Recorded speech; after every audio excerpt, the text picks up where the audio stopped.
Greetings, human life forms. I'm the Meister, and finally, welcome back to the regular season NFL predictions.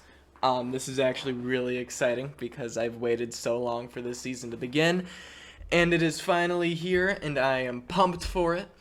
I will say before we get into this, this is the extended version of my predictions. I will do those slideshow things that I normally do.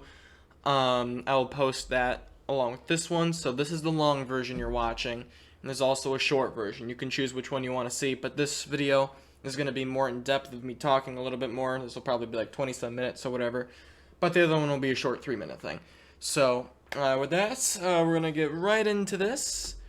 With Thursday, September 8th, we have the defending Super Bowl champion Los Angeles Rams hosting the Super Bowl 57 favorites, the Buffalo Bills. This is an exciting game. Obviously, that's a big story. The reigning Super Bowl champions against the current Super Bowl favorites. That's a big storyline right there.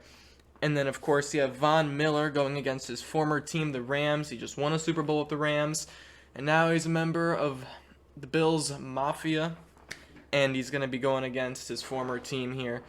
This game is exciting. I am so excited for this game. I am so excited for it. Let's start with the Rams here. You have Matthew Stafford, a guy that was in Detroit for the longest time, finally went to LA and won a ring in his first year because that's how talented he is. Even though he did lead the league in interceptions last year, I will throw that out there. He did lead the league in picks, but he does have Cooper Kupp, the triple crown wide receiver, that the Bills need to cover at least somewhat okay if they want a chance to win this game, because they are without Tre'Davious White for this first game due to his ACL injury that he suffered last year. So it's going to be up to Dane Jackson or Kyer Elam or Christian Benford and that safety tandem, the best safety tandem in the league. I think that's kind of obvious at this point, Micah Hyde and Jordan Poyer.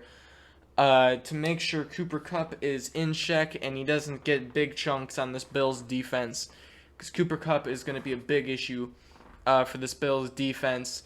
And then, of course, the Rams also have Allen Robinson. They picked him up from the Bears in the offseason. So they basically have two number one wide receivers going against this Bills defense. So the Bills defense is definitely going to be tested in the first week of the season here. But then you also have, for the running game for the Rams, you have Cam Akers. He only played, I think, one game last year, but he is still RB1 for the Rams.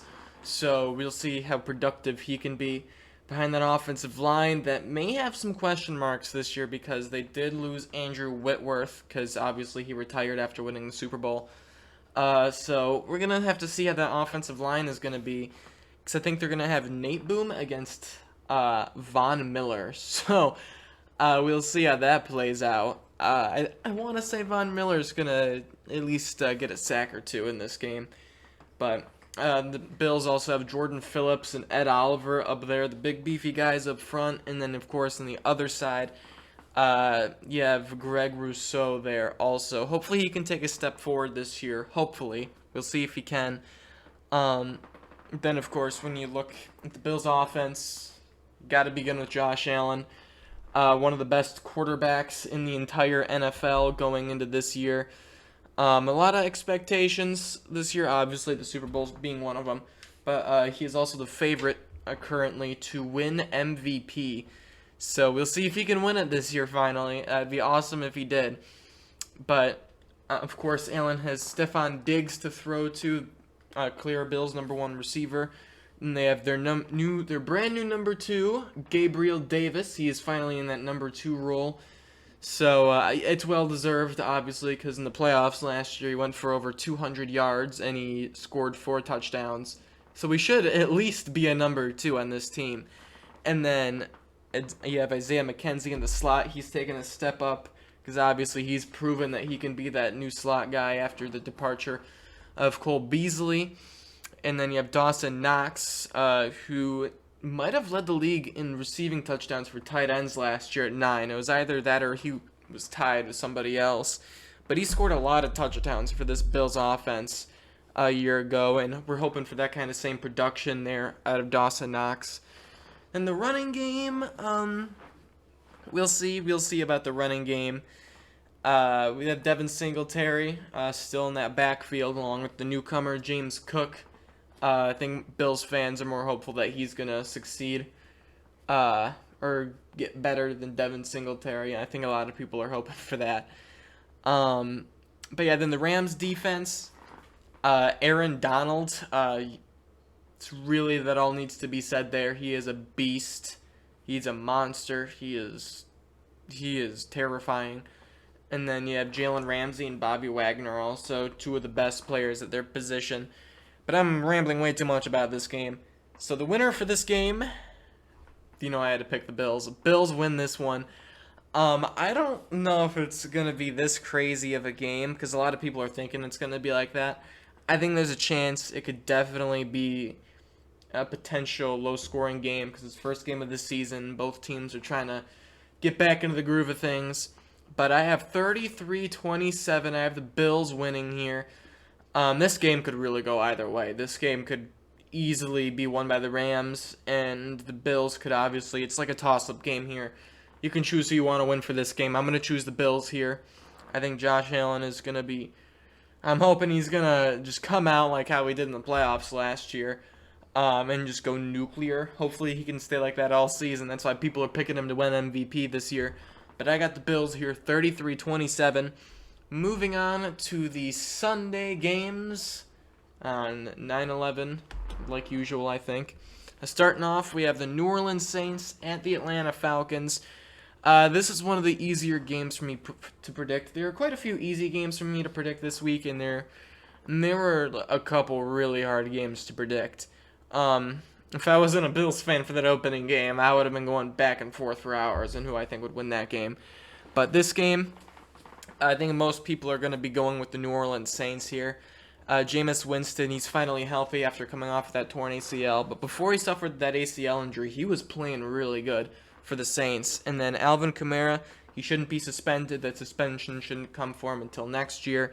So Alvin Kamara should still be really good for the Saints here. And then we'll see if Michael Thomas can play. I don't know if he's going to be playing this week or not. But we'll see. It's still a week until the season here. So we'll see if he's able to go or not. And then, of course, the Saints also have Jarvis Landry. They got him from the Cleveland Browns, their new slot receiver. And then Chris Olave, he's going to be an interesting receiver to watch for the Saints team here. And then flipping over to the Falcons offense, definitely a lot of question marks. It's a not good-looking offensive line whatsoever, which is a big issue because the Saints have Cameron Jordan and Demario Davis, I want to say his name is, both on the defensive line. So that's already a big issue for that Falcons team. And I'm assuming Marcus Mariota is going to be named the starter here. He can run around. He's probably going to have to do a lot of running this game if they want to stay in this game here. But the receivers, he doesn't really have a lot of receivers to throw to over there. He's got Kyle Pitts, obviously big target. Drake London, rookie receiver. We'll see how he plays. But Kyle Pitts is really his only big target there in Atlanta for him to throw to. But the Saints have a pretty stingy secondary, so we'll see if Mariota can get some points on here. But also for the Falcons' defense, it is not looking good. I'm going to say that right now. It is not looking pretty whatsoever. So I got the New Orleans Saints winning this game 31-17.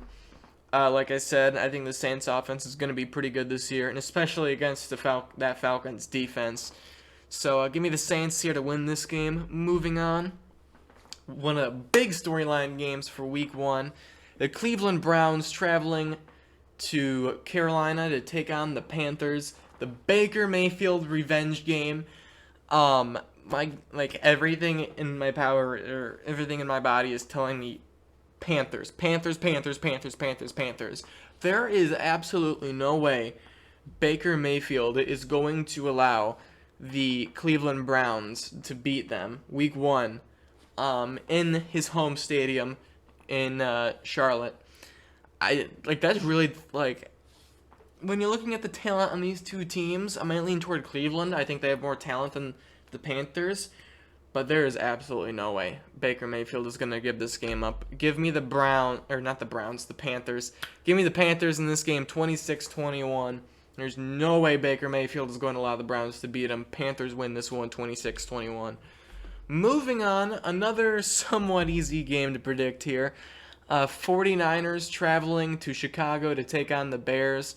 We finally get to see Justin Fields in year 2, but under a new coaching system and Matt Eberflus at the helm for the Bears. Bears defense is not looking too pretty. They got a couple good guys, good players over there, but it is not, just overall, it is not looking really good there for the Bears. It is not looking good.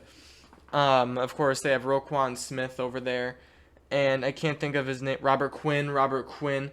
I was watching the NFL game preview for this game, and I didn't even realize how close Robert Quinn was to getting the sack record. He was right behind TJ Watt for that record. He either had 18.5 or 20.5, but I was like, oh my god, he got that many sacks? Like, really? How is nobody talking about this guy? But it's because he's on the Bears, so it's kind of an issue. But 49ers defense, I think, will be pretty good this year. I think everyone's expecting it to be pretty good. Nick Bosa entering, I think, his 4th year already on the 49ers. So Nick Bosa, of course, always expecting big things from Nick Bosa there. Fred Warner, one of the best linebackers in the league, he's still there, anchoring that defense. Then in the offense, it is finally Trey Lance time in the Bay. Jimmy Garoppolo's time as the starter is over. He is the backup. He could potentially, there's some talks that if Trey Lance does struggle to open the season and they're like 2-3 or 1-4, if that ever happens, then there's a chance that they might bring Jimmy Garoppolo back in to get this team some wins, because they know that they can win Jimmy Garoppolo, but they invested all this stuff. They traded up for him.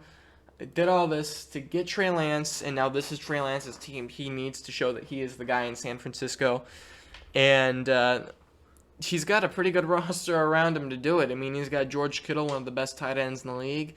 Deebo Samuel, which according to the top 100 players, Deebo Samuel is considered a top 5 receiver in the league.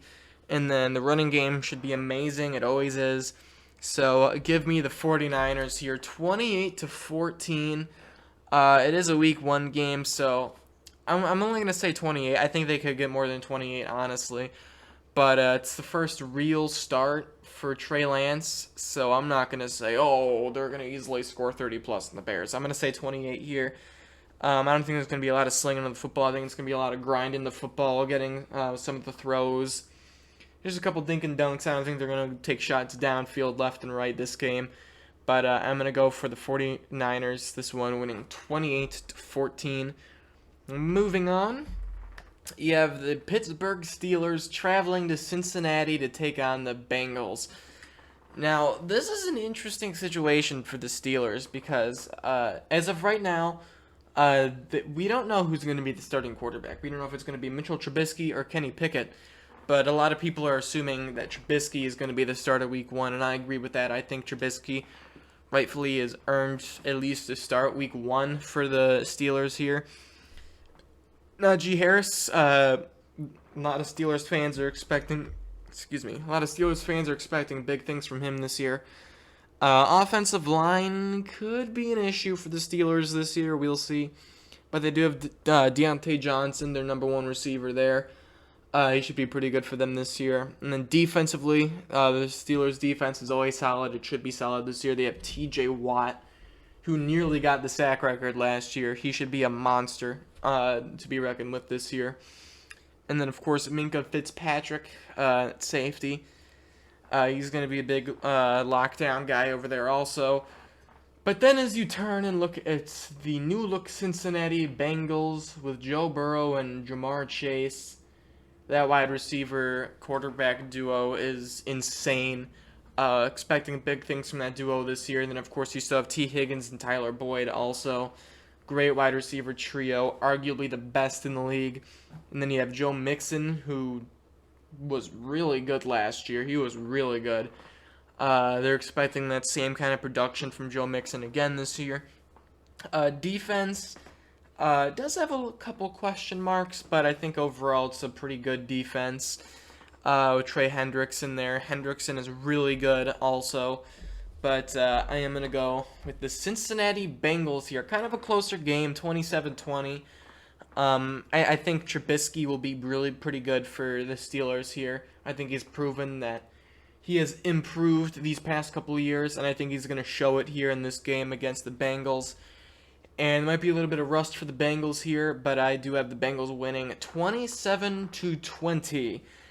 As we move on, strolling here. Eagles at Lions. Another interesting game that a couple people might be going back and forth in this game. But we'll start with the Eagles here. This is a big year for Jalen Hurts to see if he can take that next step into, this is our franchise quarterback status. Or if he's not going to play well and he's going to play how he did last year, I would be hesitant to give him the contract extension if he played how he did last year, because that's not franchise QB material. Like he definitely made some big plays, but those stats need to improve. He's got to improve. Of course, we know what he can do with his legs. We know what this whole Eagles team could do in the ground game. And last year they destroyed the Lions 44-3, absolutely dismantling them, making them look like a junior varsity team out there. But in the Lions, they haven't really done a lot to address that running, to stop the run. So there's a chance that the Eagles could still churn some yardage out on this team. But the big thing on this Eagles team, big name, got in the offseason, they traded for him, A.J. Brown. He's going to be huge for this Eagles team to see if they can take that real next step into getting the division back from the Dallas Cowboys and winning a playoff game or two, who knows. But A.J. Brown is definitely going to help out Jalen Hurts a ton this year. And, of course, they do have Devonta Smith entering his second year also. So it's big for Philly. And then the defense is looking good. It's starting to look pretty good. They still have Fletcher Cox there. They drafted Jordan Davis, who I actually did love coming out of the draft. Like, as a Bills fan, for part of the offseason, before we got Von Miller, I really wanted him because he looked outstanding. And then, of course, the Combine just blew everybody away. They also have Darius Slay and James Bradbury. I believe it's Bradbury. They have Bradbury. They got him from the Giants. So two solid corners there. And then Chauncey Gardner-Johnson. They just traded for him recently from the Saints to the Eagles. I think that's a great pickup for the Eagles. Honestly, that's really gonna help out the Eagles in that defense. So that defense is looking pretty good. Like if Jalen Hurts can play well this year, if he could play well, if he can get those stats booming up, if he has a big jump this year, watch out for this Eagles team. This Eagles team can be really good this year. And then Lions offense. Jared Goff is still at the helm for quarterback with Dan Campbell. This team is going to put up a fight. They have shown that they are hungry. They have shown that they don't want to lose anymore. They're sick of that losing nonsense. But I still have the Philadelphia Eagles winning in a close game. I have a pretty close game here. I think the Lions are going to come out swinging out of the gates with DeAndre Swift, T.J. Hawkinson, with other receivers. Amon-Ra St. Brown, he's been proven to be pretty good for the Lions. But I still have the Eagles winning here, 27-24. Give me the Eagles this game. Moving on, another somewhat easy game to predict here for me. Colts at Houston to take on the Texans. Matt Ryan is the new quarterback for the Indianapolis Colts. A lot of people see that as an upgrade over Carson Wentz. I think most people would agree with that. Jonathan Taylor at running back, arguably the best running back in the entire league entering this year. And then Michael Pittman, you have him at receiver.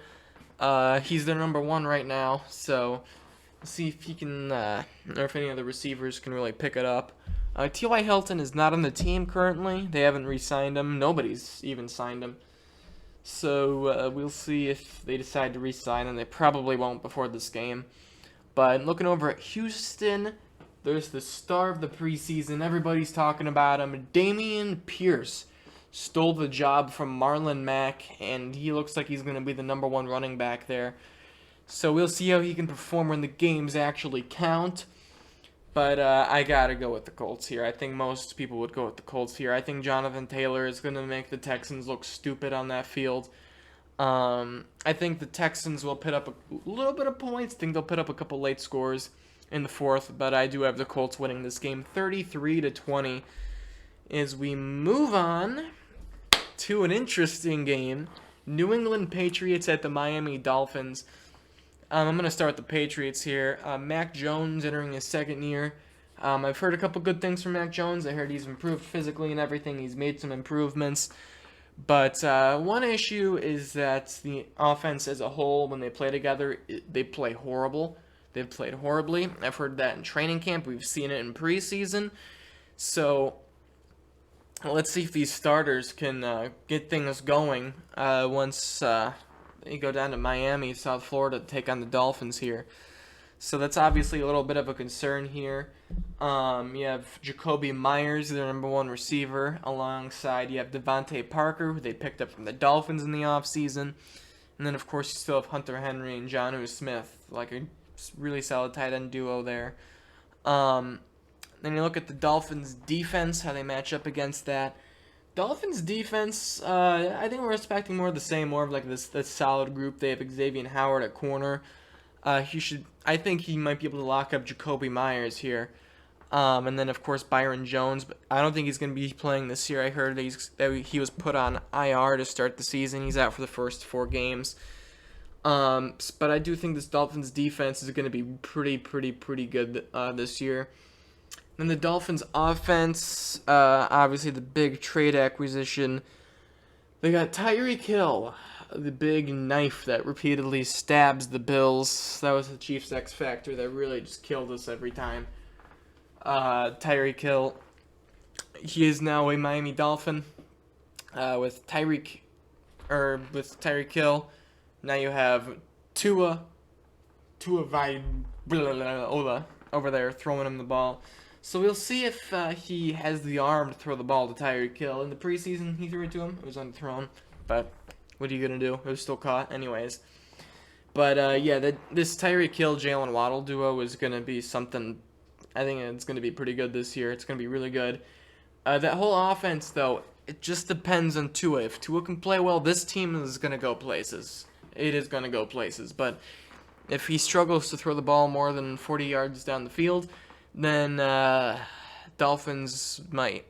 I think they're still going to be better, but I think they're going to hit a certain wall at a certain point, which is going to be Tua's ceiling, and then we'll see. I don't know. But for this game, Week 1, Dolphins, I think, are going to win this game. It is still a Belichick defense. A little bit of rust coming out for this Week 1 game. I do see the Dolphins winning this game 26-17. So, yeah, I got the Dolphins winning this game. Moving on, the Baltimore Ravens at the New York Jets. The Jets have a lot of talent on that roster, as a lot of people see. But a lot of players, a lot of young players, a lot of inexperienced players. A lot of guys that have not played in the regular season, like Sauce Gardner is one of the big ones. So we'll see. Zach Wilson, it doesn't look like he's going to be playing Week 1. It's going to be a Joe Flacco revenge game for Flacco.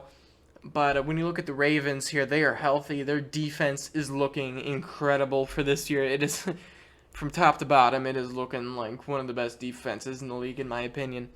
And then on the offensive side, they don't really have a lot of receivers there. They have Rashad Bateman that a lot of people are saying, oh my God, he's going to be crazy and everything. I want to wait and see because he has not shown a lot to me yet. Like, he's shown flashes, but he hasn't done it on a consistent level yet.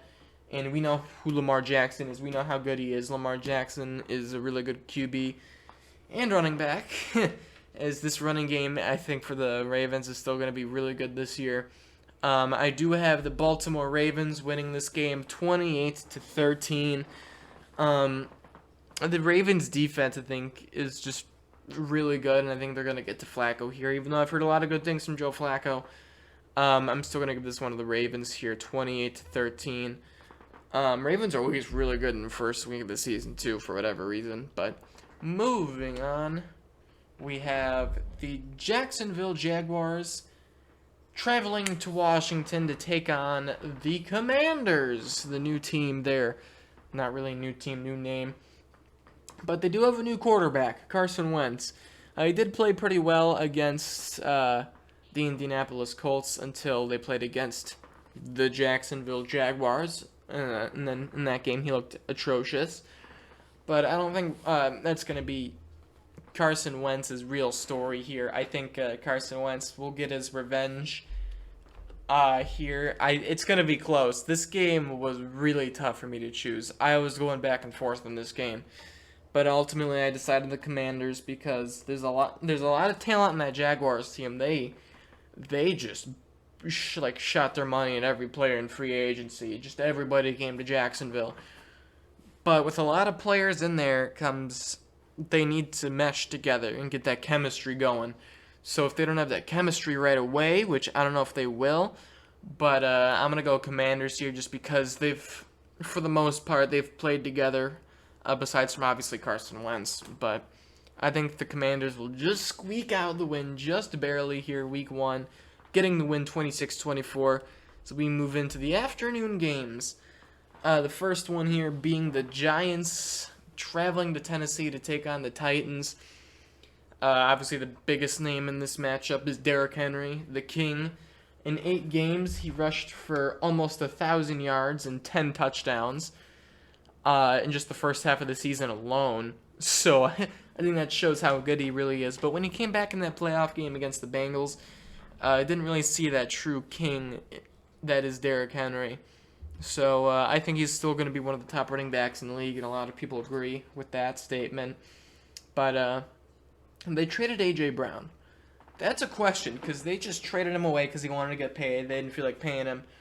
So they're trading him away to the Philadelphia.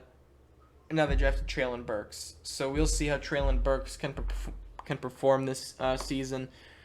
For the Titans, it's a wait and see for me because he's a rookie.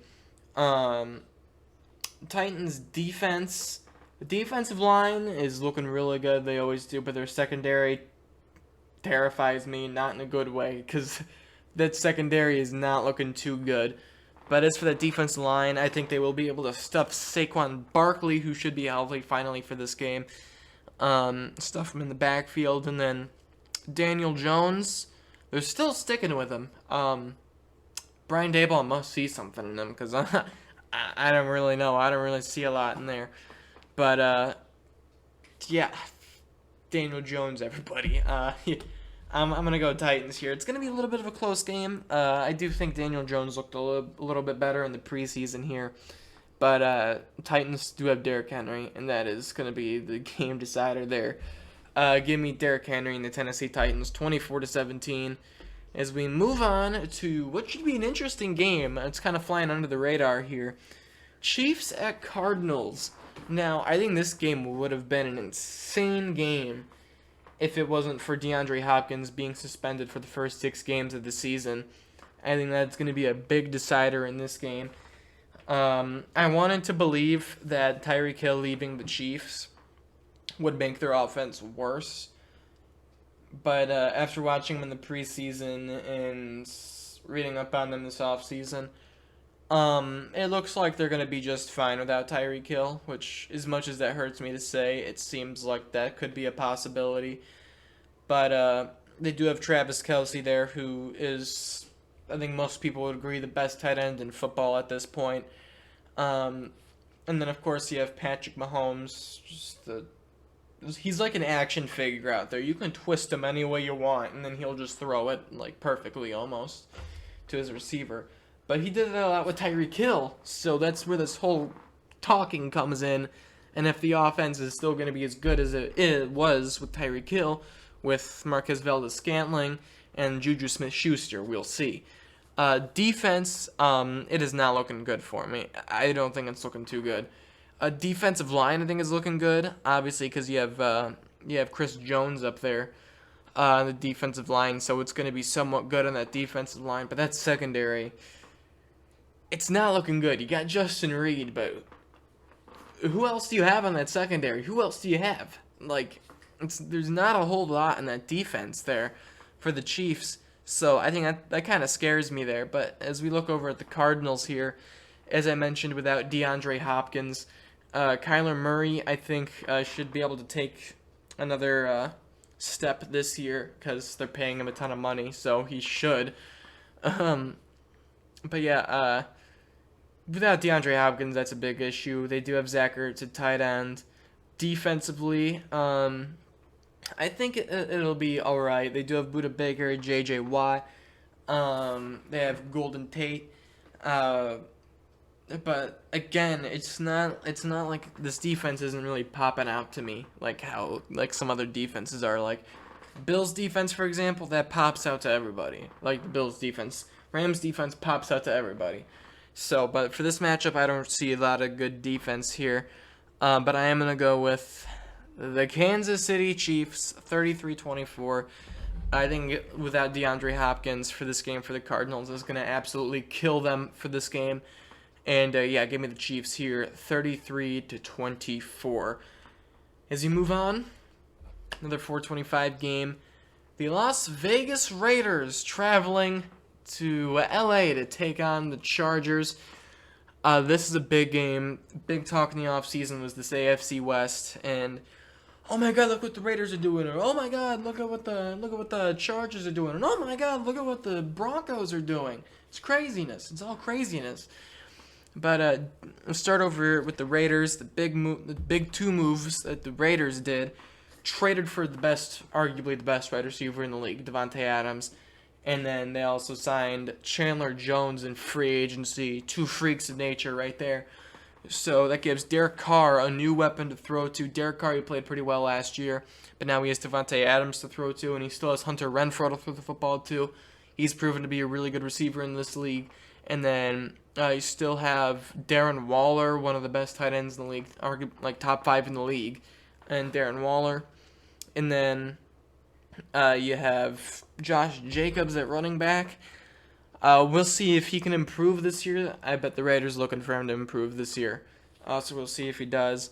But Raiders defense, they do have the great edge rushing duo of Max Crosby and Chandler Jones. It's a scary edge rush duo. But looking at the rest of that secondary, I mean, it doesn't pop out to me as like, oh my God, this is an insanely good secondary. It's kind of like average, which is not good because you're in the AFC West against another really good pass rushing duo in Joey Bosa and the new edge rushing acquisition, Khalil Mack. That's another really scary edge rushing duo there in LA. And then you have J.C. Jackson, one of the best cornerbacks in the league. They signed him in the offseason from the New England Patriots in free agency. We don't know if he's going to be playing this game. And I've heard he's been dealing with, I think, some sort of hamstring injury or something. So we'll see if he's able to play for this game. But I think this Chargers defense is starting to look better. It is, like, improving very much. And I think this defense could reach top 10 potential this year. I am really liking this Chargers defense. They have Derwin James, Kaiser White. They still have in that defense. It's going to be a pretty solid defense. And then in the offense, it's looking like the Chargers might have an MVP in Justin Herbert. He was incredible last year. And he's going to get Keenan Allen and Mike Williams back for yet another year around a really solid offensive line and one of the most elusive running backs in the league in Austin Eckler. This is going to be an insanely good offense for the Chargers. It is going to be one of the best in the league, which is why I am going to go with the Chargers here in a shootout. 35-27. Give me the Chargers here to win this game here. As we move on, the final afternoon game here, we have the Green Bay Packers traveling to Minnesota to take on the Vikings. This was another really tough game for me to choose here. Because if the Packers still had Devontae Adams, I would have been, boom, Packers win, move on. but they don't. They have Alan Lazard and Randall Cobb and Sammy Watkins. Nobody really screams wide receiver one to me there in that group there. But we'll see. They still have the back-to-back MVP Aaron Rodgers at quarterback, so at least their quarterback situation is fine for now. But then the running game should be one of the best running games in the league. They have Aaron Jones and A.J. Dillon, that insane running combo there. Should be really, really good this year. And as you look at that Vikings defense, it wasn't all too great last year. But now they have Zadarius Smith and Harrison Phillips to go alongside Everson Griffin. I think it's Everson Griffin, yeah, on that defensive line. So the defensive line should improve a ton this year. And then you look in the secondary, I do see some question marks, but they do have Harrison Smith. They do have Eric Kendricks. So I think they do have some good pieces on that defense. But I don't think it's going to be like the best. Like, I don't think it's going to be up there. I think it's kind of, I'd say it's pretty good. I wouldn't say it's like insane or anything. But you look at this Vikings offense, there's fireworks all over this Vikings offense. You have Justin Jefferson, one of the best wide receivers in the entire league, alongside Adam Thielen, who was a touchdown machine last year. And then you have Kirk Cousins throwing the football. A lot of hate on Kirk Cousins. Kirk Cousins' stats were amazing last year. 33 touchdowns, only 7 interceptions. He was really good last year for the Vikings. And then, of course, you have Dalvin Cook and Alexander Mattison. Great running back duo. Again, one of the best in the league. I did hear Alexander Mattison is on the trade block, so we'll see if they trade him before this week 1 game. As of right now, I don't think they will, but we'll see. And the Packers defense should be really good. Their secondary should be really good. I do see if they have a rookie. I did notice they have a rookie or two, but with a lot of talent, that's going to be starting in that defense. So we'll see how they play and how they perform. And they do still have Preston Smith on the defensive line, so we should be really good for them. But this game I was going back and forth on. This game I was so tough on. But I think I have to go with the Minnesota Vikings here in a tough, very close 3-point game. I'm going to go Vikings here just because of the lack of receivers that Rodgers has to throw to. Because I don't know if they're going to go as far as they did. They could make it to the divisional round again. But with the receiver issue there, I'm going to go Vikings here because they have the receivers. They have the guys that can make those plays. So I'm going to go Vikings here, week 1, 28-25. As we move on to Sunday Night Football, you have the Tampa Bay Buccaneers traveling to Dallas to take on the Cowboys here. We'll start with Tampa here. Tom Brady coming back from his vacation here. Came in the preseason, looked as good as ever. Like, he doesn't even need practice anymore at this point. He is just that good of a quarterback. He still has Mike Evans to throw the football to.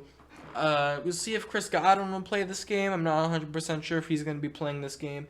And then, of course, their free agency acquisition, Julio Jones, should be really good for them also this year.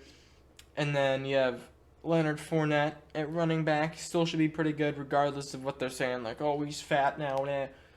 I think Leonard Fournette's going to be fine. Offensive line has been a big talk this offseason with all their departures, retirements, injuries on this offensive line, which could be a big issue there because Micah Parsons is on the Dallas Cowboys, and we all saw what he did last year, and a few people think he could win Defensive Player of the Year this year. He's that good. And then you also have Trayvon Diggs, one of the best interception corners in the entire league. He should be really good for them this year also. That Buccaneers defense, I think, is going to look as solid as ever, though. Their defense has been pretty solid. Going up against Dak Prescott, who had a pretty good year last year, but he just flopped in that playoff game. He just did not look good in that playoff game, and they hung in there. They almost won that game, too. But now they lost Amari Cooper. I'm not sure if Michael Gallup is going to play this game, so it's going to be the CeeDee Lamb show. And then you have Ezekiel Elliott and Tony Pollard there running back. So a lot of stars on this league, yeah, of course in the league, but in this game also. But I am going to go with the Tampa Bay Buccaneers, regardless of their offensive line issues, because Tom Brady is on that team, and this team still has a lot of talent on this roster. And I think the Buccaneers will be able to beat the Cowboys here, 29-24. As we move on to the Monday night's primetime game, you have the Denver Broncos traveling to Seattle to take on the Seahawks. There's a few people. This is kind of annoying me. There's a couple people out here that are saying, "Oh, it's going to be look at the storyline in this game. Russell Wilson returning to Seattle, take on the Seahawks. It is going to be such a great game." I hate to break it to you guys. I mean, the storyline is good, but it is not going to be a good game. I'm just going to say it right now. The Broncos are going to kill the Seahawks here. Geno Smith is the Seahawks quarterback, so it doesn't look like the Seahawks are going to go places this year. They do have DK Metcalf and Tyler Lockett, but again, Geno Smith. They couldn't have at least traded for Jimmy Garoppolo. I mean, I get it, he's a rival, but I mean, you couldn't have at least tried to trade for him. The defense does not look good. It does not look good. Broncos defense looks amazing. Their offense also looks amazing. So, yeah, give me the Broncos here to win there week 1. That will be it. Thank you for watching. This is my extended version of my predictions. I will have a short version. Also, I'll post that probably immediately following this one. But yeah, let me know your predictions in the comments below. If you enjoyed the video, please leave a thumbs up. If you like what I do on my channel, subscribe, please. But yeah, let me know if you prefer me talking or if you just prefer the slideshow stuff, because I don't know, because I got almost 3,000 views in my playoff prediction video when I was talking about it, and then my other prediction videos only got 200, 300 views, but it's preseason, so I don't know, whichever one you guys like, I'll do, but we'll see. So again, hope you guys enjoyed the video, enjoy the rest of your day, and as I say, life forms out.